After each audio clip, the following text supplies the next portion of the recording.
violence.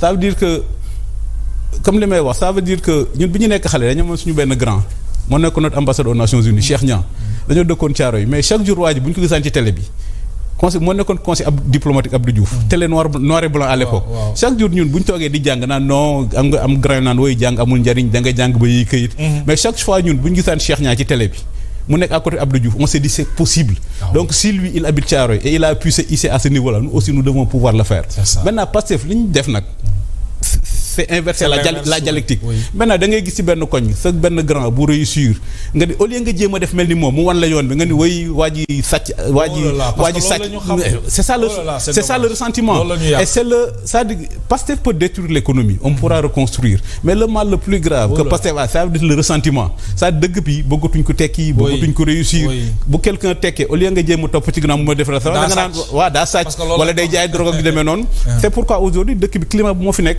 c'est pourquoi quand tu regardes dans la rue les Sénégalais ont perdu le sourire xam nga nous sommes un peuple très jovial très optimiste aujourd'hui les Sénégalais ont perdu le sourire les Sénégalais ont perdu l'espoir maintenant ñoom bu ñu bëggee defar dëkk bi il faut qu'ils ramènent la confiance ñun waxuñ justice warul def liggéeyam nous sommes tous d'accord que toute personne qui a géré de l'argent public doit rendre compte donc il faut pas qu'on oublie l'obligation de rendre compte ak semer le ressentiment dans le cœur des Sénégalais li indi problème dëkk bi yëpp mooy le problème de la classe moyenne c'est la masse la plus importante c'est la classe moyenne qui n'a plus espoir c'est la classe moyenne qui est dans le ressentiment boo xoolee États-Unis la classe moyenne dañuy gis c'est pourquoi j'aime bien les Américains adorent leurs milliardaires les Américains adorent les gens qui ont réussi les Américains adorent raconter les success stories. Sénégal nag c'est l'inverse maintenant aussi longtemps qu'un pays d'enfants un pays ne peut pas émerger parce que beneen affaire bi problème bi mooy avec le climat ambiant li nga wax création d'entreprise 2024 parce que 2024 les Sénégalais se disaient la Banque mondiale a classé l'économie sénégalaise comme étant une des économies les plus dynamiques pendant 10 ans avec le PSE lancé par Amadou Ba on a eu des taux de croissance fixés pendant 10 ans donc les Sénégalais se disaient que nous sommes à 10 ans de l'émergence parce que l'émergence est en 2035 Sénégalais yow gis Macky Sall defar terre defal BRT mu am confiance ñu yaakaar ni que nous sommes un pays exceptionnel effectivement nous sommes un pays exceptionnel nous pouvons être le pays le plus riche d'Afrique de l'Ouest parce que nous avons été une exception démocratique toutes les conditions sont réunies maintenant depuis 2024 nag le truc a été renversé maintenant depuis 2024 on est passé d'un pays pré-émergent à un premier ministre qui fait dire que aujourd'hui le Sénégal est le pays le plus endetté et c'est dommage. C'est ça qui a brisé la confiance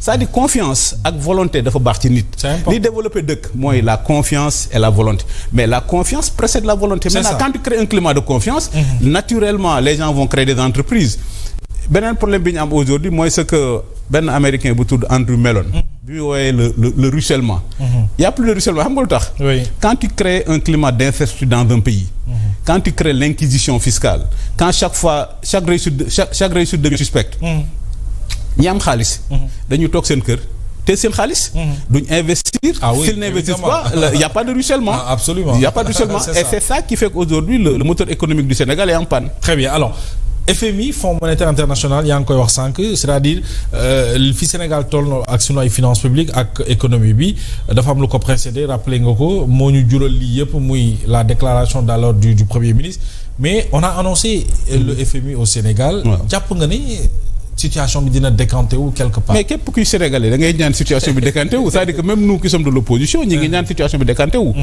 problème bi ñu am ak gouvernement bi mooy li may wax mooy que ñàkk a xam. baaxul. c'est-à-dire comme avec de la volonté on peut tout entreprendre mais on réussit avec la méthode. Voilà avec de la volonté on peut tout on réussit avec la méthode boo xoolee actualité bi gis nga Donald Trump. semaine bi. Mais il a convoqué les Européens. Il a réussi à tous les Européens. Beaucoup de situations. Mais non, ce qui est plus intéressant pour nous, bi président Trump invité les présidents africains. Xam nga africains yi dañoo am li may wax waa Pastef leur souverainisme c'est un refoulement du complexe d'infériorité. bi ñu invité les Africains là mais lu nekk dégg nga ko. oui souverainisme dañoo xeeb suñu bopp des trucs comme ça. bureau Trump kan moo fa nekkoon. président France. Quand même. Premier ministre Angleterre. Premier ministre Allemagne. Mais qui va dire que ces pays ne sont pas souverains? Est-ce que la France n'est pas un pays souverain? Est-ce que l'Angleterre? Beneen enseignement bi ñu ci war a jàngee. Pour arrêter cette guerre imaginée ridicule contre l'Occident, contre le FMI, contre la Banque mondiale. Premier ministre Angleterre mi ngi woon bureau Donald Trump. Mais faut pas que nit ñi fàtte que Amérique, les États-Unis d'Amérique, c'était une colonie anglaise.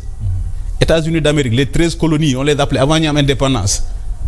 Les Américains ont eu l'ambition de dépasser l'Angleterre, mais nekkuñ dans le, comme disent Wole Soyinka, le tigre ne crie pas sa tigritude. Inde, c'était une colonie anglaise, mais les Indiens se sont dit notre destin naturel c'est de dépasser l'Angleterre. Malaisie, la même chose. Nous avons été colonisés par les Anglais. Nous voulons un PNB supérieur à celui de l'Angleterre.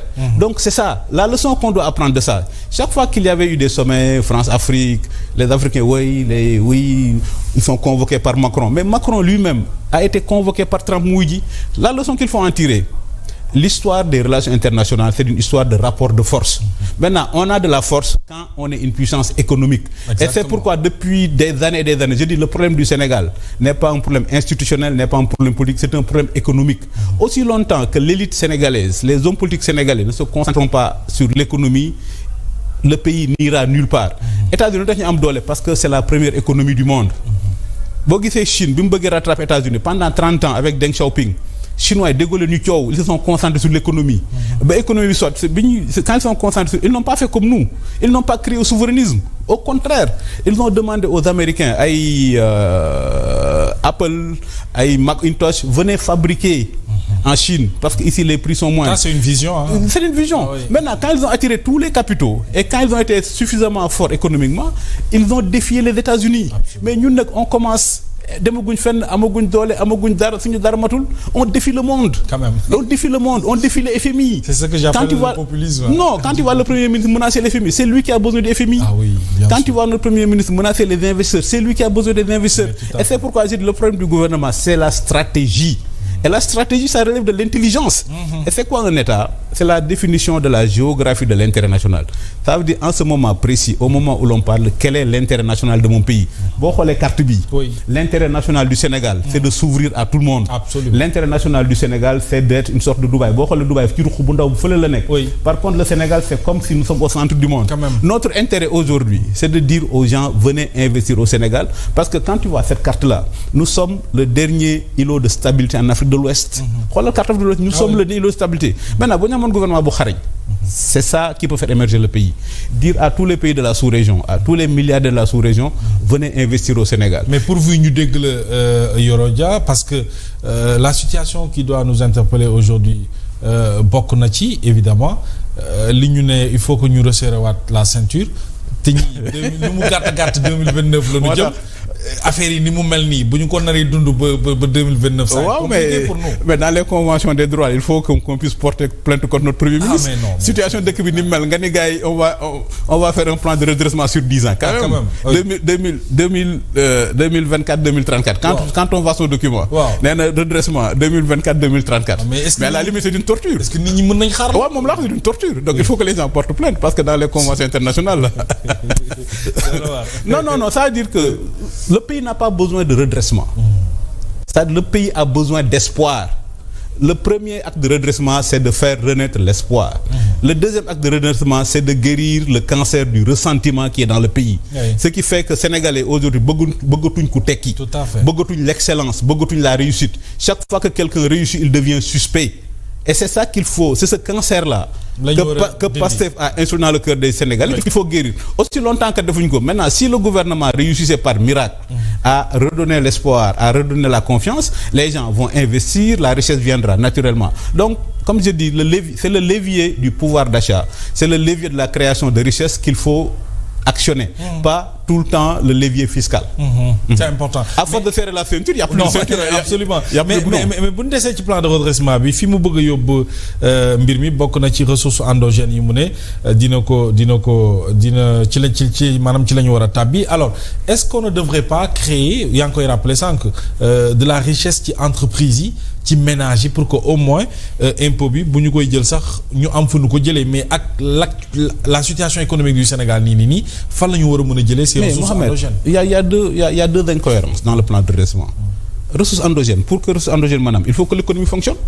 Mais ils ont tué l'économie ne fonctionne pas. Et c'est pourquoi les entreprises souffrent. Il n'y a pas de richesse à créer et on te fait un matraquage fiscal. Ouais. L'économie, c'est la confiance. L'économie ne fonctionne pas. Pour que le plan puisse fonctionner, il faut que l'économie redémarre. Évidemment. Pour que l'économie redémarre, il faut que la confiance revienne. Donc c'est une double peine. L'économie ne fonctionne pas et puis il y a un matraquage fiscal. C'est la première incohérence. La deuxième incohérence, depuis bientôt 50 ans, aucun pays n'a émergé avec des ressources endogènes. Regarde Dubaï. Ah, c'est bon à savoir. Mais Dubaï, lan moo fa nekk. Dubaï, c'est un désert. Dubaï, il n'y a rien, c'est un désert. Dubaï s'est développé avec l'investissement direct étranger. La Malaisie s'est développée avec l'investissement direct étranger. L'exemple de la Chine, qui est plus souverain que les Chinois.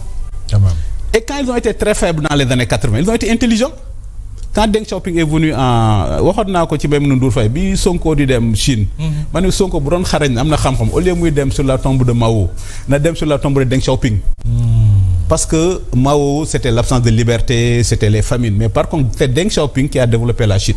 Donc, moi, on a dem Deng Xiaoping. Deng Xiaoping, quand il a hérité d'un pays pauvre, qu'est-ce qu'il a fait? Il a dit, pour nous développer, on a besoin de l'investissement direct étranger. C'est lui qui a ouvert la Chine. Quand même. Avec les 4 modernisations. Il a dit aux Américains, qui sont naturellement l'ennemi entre guillemets de la Chine, les Anglais qui sont l'ennemi de la Chine, mais venez investir en Chine. Et c'est pourquoi, si tu as un ordinateur, ça a été fabriqué en Chine, les téléphones portables sont fabriqués en Chine. Maintenant, il a draidé les investissements étrangers. Ba Chine am doole. Bi mu demee ba am doole nag. Temps yi la Chine door a war a commencer seen bopp. Quand même. Xoolal en matière de politique extérieure, de Deng Xiaoping jusqu'à Xi Jinping. La Chine n'a jamais affirmé sa puissance internationale. C'est avec Xi Jinping là que la Chine a commencé à vouloir jouer un acteur international. Ba ci Deng Xiaoping, ba ci Xi Jinping, la Chine se disait un pays du tiers-monde. Et c'est ça la stratégie pour un pays. C'est ça la stratégie pour un pays. Important. Mais ñii nag dañoo commencé jaay doole balaa ngay jaay doole da ngay xaar balaa ngay jaay doole da ngay xaar ba am doole. Ba am doole. Alors parlons à présent docteur Yoro de la bonne gouvernance au Sénégal. On en parle parce que évidemment ñii fi toog li ñu jaayoon lu ci bari bokk na ci la bonne gouvernance